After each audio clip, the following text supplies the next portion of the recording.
اب آپ کو بتائیں کہ تحصیل دینا کا منگلہ جو روڈ ہے وہ بہت ہی خستہ حالی کا شکار ہے، جس سے مسافروں کے ساتھ ساتھ جو علاقہ مکین ہے نا وہاں کے، ان کو بھی شدید مشکلات کا سامنا کرنا پڑتا ہے۔ تو لیاقت علی مغل کا جو ہے وہ پیکج ملاحظہ فرمائیے۔ تحصیل دینا میں کچھ مسائل عرصہ دراز سے عوام کو درپیش ہیں۔ ان مسائل کے حل ہونے پر دینا کی عوام کو سکھ کا سانس مل سکے گا، لیکن منگلہ روڈ کی خستہ حالی کا مسئلہ عوام کے لیے اجیرن بنا ہوا ہے۔ اس کے حل پر مقامی سیاسی رہنماؤں کو توجہ دینی چاہیے۔ عوام سراپا احتجاج ہیں۔ K2 ٹی وی سے عوام نے اپنے خیالات کا اظہار کچھ یوں کیا۔ ہماری یہ روڈ جو سی ہے نا بہت زیادہ خراب ہے۔ ہمارے MNA صاحب اور MP صاحب اسی روڈ سے گزر کے جاتے ہیں، لیکن ان کو کوئی فرق نہیں پڑتا۔ ان کے پاس بلٹ پروف گاڑی ہے۔ یہ ہماری حالت دیکھیں یار، یہاں سے گزرنا بہت مشکل ہے۔ سامنے بالکل برا حال، ٹوٹ پھوٹ کا شکار، ٹھیک ہے۔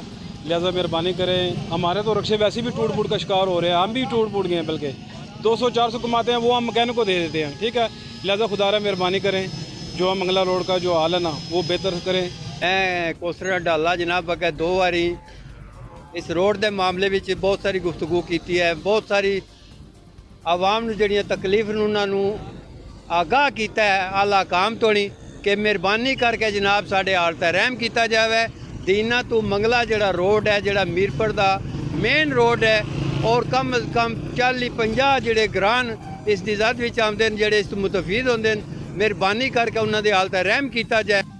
مقامی آبادی کا روزمرہ استعمال شدہ پانی کا اخراج منگلہ روڈ کی تباہی کا سبب بن رہا ہے۔ اس کی نکاسی بلدیہ کی ذمہ داری ہے۔ دینا کی عوام نے پرزور اپیل کی ہے اعلیٰ حکام سے کہ اس منگلہ روڈ کی حالت کو بہتر بنایا جائے تاکہ عوام کو سہولت مل سکے۔ کیمرامین ٹیم کے ساتھ Liaquat Ali Mughal, K2 T V, دینا۔ جنید میڈیکل سٹور دینا کا معیاری اور سستی ادویات کا سب سے پرانا مرکز۔ اب حیوانات کی ادویات بھی دستیاب ہیں۔ فارمرز بھائی 10% کی خصوصی رعایت پر حیوانات کی ادویات حاصل کریں۔